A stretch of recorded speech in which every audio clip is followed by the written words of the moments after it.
Hey, if you are planning to take IELTS, I want you to hear this before anything else. Most people don't fail IELTS because their English is bad. They fail because they walk in without actually understanding how the test works, how it's scored, what each section is really testing, and where most people quietly lose points without even realizing it. So, in the next 7 minutes, I'm going to break down exactly what IELTS is, how it is scored, and the biggest mistake beginners make so you don't make them. If you are serious about hitting your target band score, stick around till the end because I am also going to tell you exactly what we are covering next on this channel. Let's get into it. As you know, IELTS stands for International English Language Testing System. It checks your English scores for skills: listening, reading, writing, and speaking. Every single test taker does all four, there is no skipping one. Now, here is something a lot of beginners get confused about. There are two versions of IELTS. IELTS Academic, as you can see on screen. What is IELTS Academic for the people? The people who going to take admission in universities or for professional registration abroad. IELTS General Training, it's for the people who are migrating, working or applying for visa in countries like Canada, Australia or the UK.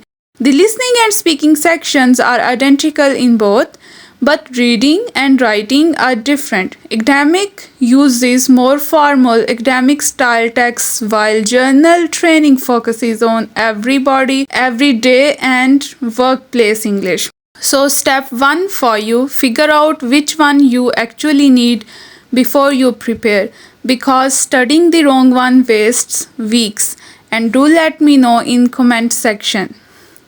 Now we will move towards how scoring actually works. I have presented a graphic representation of the IELTS scoring. You can see in the video. IELTS doesn't give you a percentage, it gives you a band score from 0 to 9 for each of the four skills and then an overall band score, which is the average of all four rounded to the nearest half band. So if you get a 7 in listening, 6.5 in reading, 6 in writing and 7 in speaking, your overall is not just an average you calculate casually. IELTS has a specific round system and it means one weak section can quietly drag your entire score down. Now, what score do you actually need? It depends on your goal. Most universities ask for a 6.5 or 7 overall, sometimes with no band below 6 in any section. Most immigration or visa pathways, like in Canada or Australia, ask for 6 overall, sometimes higher depending on the visa category. Here's the mistake I see constantly. People obsess over their overall score and completely ignore the fact that many universities and visa offices have minimum requirements per section. Not just overall, you could get a 7 overall and still get rejected if your writing is a 5.5 and they needed a 6 minimum in every band. So before you even start preparing, go check the exact score requirements per section for your specific university or visa, not just the overall number. Now let's talk about the mistakes that quietly kill your score. There are usually 3 mistakes which beginners do. What they are: the very first one is memorizing answers. People memorize sample essays or model answers for speaking and try to recite them in the exam. Examiners are trained to spot this instantly. It doesn't just fail to help you, it actively hurts your score as well because they are specifically checking if your English sounds natural or spontaneous. And the mistake 2 is ignoring time management. In reading, you get 60 minutes for 40 questions across 3 passages with 0 extra time to transfer answers. People run of time on passage 3 because they spend too long being a perfectionist on passage 1. Mistake 3: Not knowing the format before test day. This sounds obvious, but so many people walk into the exam not knowing how many words a writing task 1 summary should be or how long speaking part 2 actually is. This confusion costs you time and confidence you can't get back.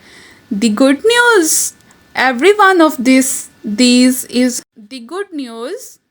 Every one of these is 100% flexible, and that's exactly what this channel is going to help you fix, module by module.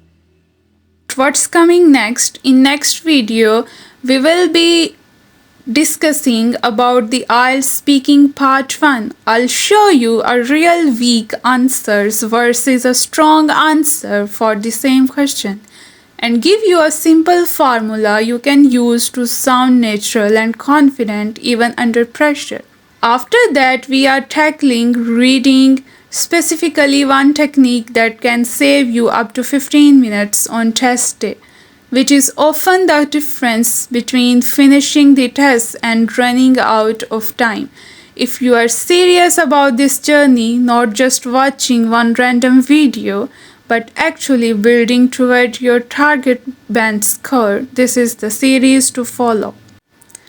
Okay, my dear friend, now it's call to action. Here's what I want you to do right now. Subscribe so the next video shows up for you, and drop a comment telling your target band score and what you are preparing for, whether it's university visa or your immigration visa. I read every comment and it helps me make videos that actually match what you need. See you in the next one where we fix your speaking part 1 answers for good.